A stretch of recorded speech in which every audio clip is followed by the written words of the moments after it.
আজকে সকালে ঘটেছে এক কাণ্ড। সকালে ঘুম থেকে উঠে জিমে যাওয়ার জন্য দেখছি জুতোটা কোথাও খুঁজে পাওয়া যাচ্ছে না। তারপর সুরজকে ফোন করলাম। আমাদের দুজনের জুতো প্রায় এক, তাই ভুল করে অনেকবার আমার জুতোগুলো নিয়ে গেছে। তারপর ফোন করতেই সে বলল, "হ্যাঁ, তাহলে ভুল করে জুতোটা নিয়ে আসি।" তারপর তার বাড়িতে গিয়ে জুতোটা নিয়ে চলে গেলাম জিমে। আর জিম থেকে এসে করে মা বলল, "২ বস্তা ধান আছে, যা তাহলে এগুলো ভাঙিয়ে নিয়ে আয়।" তারপরে ধানগুলো ভাঙিয়ে নিয়ে এলাম।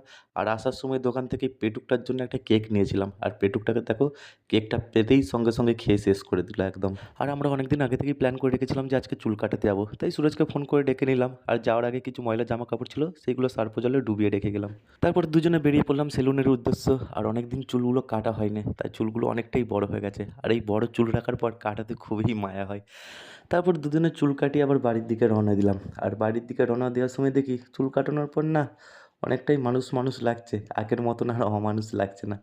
আর বাড়ি ফেরার পথে দেখি এইদিকে ক্রিকেট খেলার ম্যাচ চলছে। তো এই ছিল আমার আজকের দিনের রুটিন। তোমার সাথে দেখা হচ্ছে আবার